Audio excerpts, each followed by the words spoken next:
இன்னைக்கு Nagercoil special recipe ஒன்று பண்ண போகிறேன். இது கமெண்ட் பாக்ஸில் ஒருத்தங்க பண்ண சொல்லி கேட்டிருந்தாங்க. நாங்கள் எங்கள் வீட்டில் எப்பவும் காய்கறி தீயல் எப்படி செய்வோன்னு இந்த வீடியோவில் பார்க்கலாம். ஃபர்ஸ்ட் தேங்காய் வறுக்கிறதுக்கு ஒரு பேனில் 1 கப் துருவன தேங்காய் எடுத்திருக்கேன்.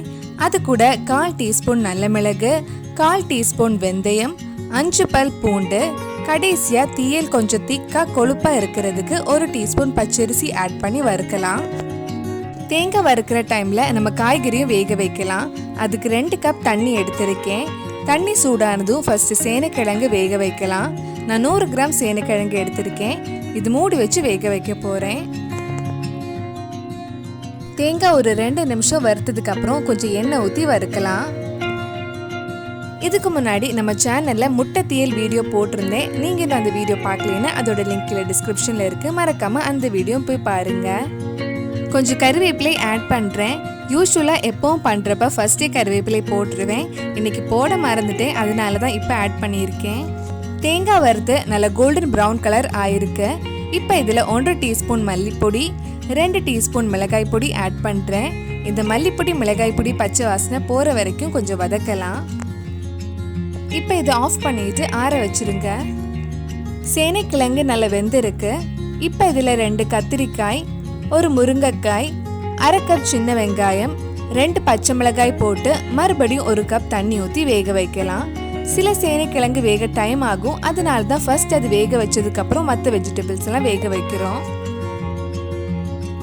கொஞ்சம் புளி தண்ணியில் ஊற வச்சிருக்கேன்.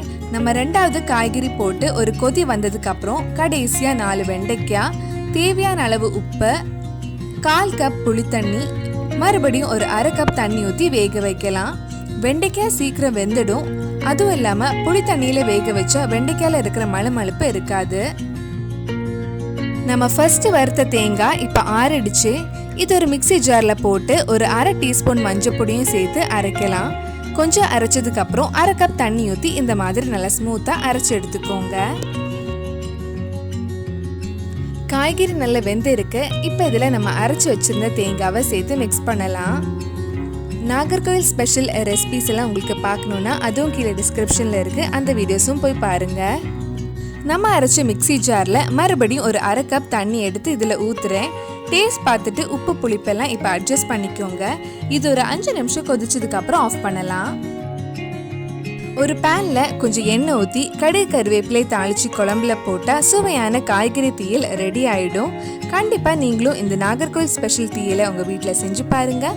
பிடிச்சிருந்தா இந்த வீடியோவை லைக் பண்ணுங்கள், உங்கள் ஃப்ரெண்ட்ஸ் அண்ட் ஃபேமிலிக்கு ஷேர் பண்ணுங்கள். வேறு என்னெல்லாம் நாகர்கோயில் ஸ்பெஷல் ரெசிபி உங்களுக்கு வேணும்னு கீழே கமெண்ட் பாக்ஸில் சொல்லுங்கள். மறக்காமல் நம்ம சேனலையும் சப்ஸ்கிரைப் பண்ணிடுங்க.